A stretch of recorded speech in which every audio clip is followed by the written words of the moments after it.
Le programme présenté en partenariat avec un hebdomadaire et Le Monde retrace l'histoire de la migration de l'espèce humaine de l'Afrique de l'Est jusqu'en Europe, annonçant ainsi le début de la mondialisation.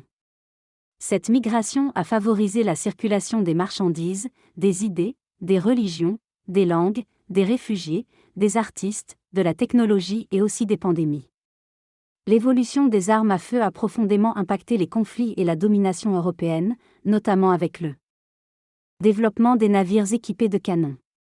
L'invention de fusils plus efficaces, comme ceux à chargement par la culasse et les armes automatiques légères, a révolutionné les combats coloniaux. L'introduction de balles expansives a accentué la brutalité des affrontements, même si leur utilisation fut éventuellement réglementée.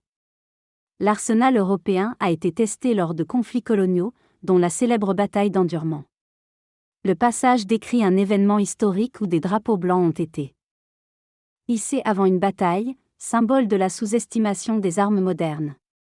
L'auteur souligne la destruction facile d'une armée sauvage face à une puissance européenne, mettant en lumière l'efficacité des armes et l'implication de l'industrie de l'armement dans l'expansion territoriale. Il aborde également la doctrine Monroe visant à protéger les intérêts américains, évoquant la domination globale des États-Unis. Le texte se termine en évoquant la tragédie d'Hiroshima, illustrant la cruauté des guerres modernes et la nature du pouvoir stratégique dans les conflits internationaux. Il est question de la remise en question de la qualification d'un massacre en acte héroïque et de la non-désignation de celui-ci comme crime de guerre. L'auteur soulève l'aspect du pouvoir dans l'appellation des actes, insistant sur la responsabilité des auteurs des actions violentes.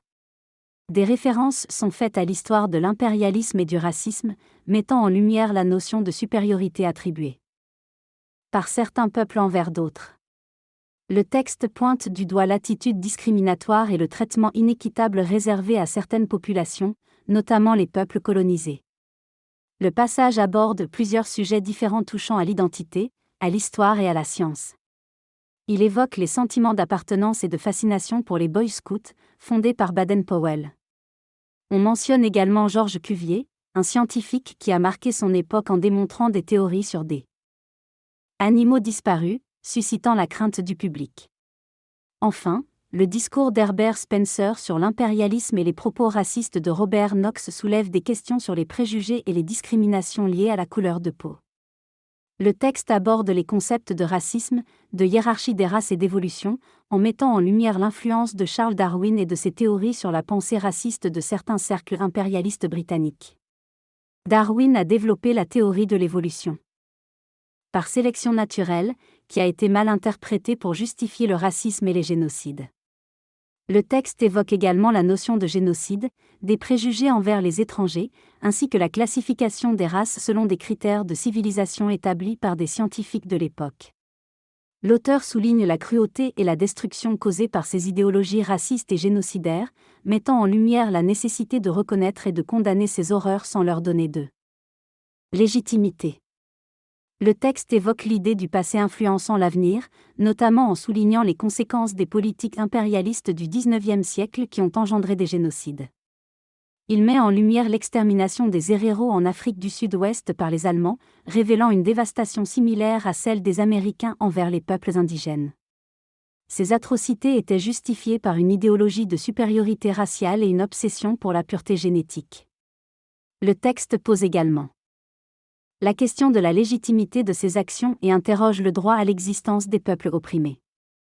La musique utilisée en fond renforce l'ambiance du récit et souligne les tragédies humaines évoquées, appelant à la réflexion sur ces sombres périodes de l'histoire.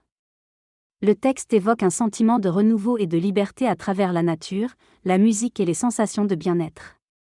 Il met en avant la beauté de la vie, en comparant les différentes expériences à des symboles tels que les poissons dans la mer, les fleurs qui éclosent et les papillons qui s'amusent. L'accent est mis sur la notion de nouvelles opportunités et de nouvelles perspectives, avec une expression de gratitude pour les bonnes choses de la vie.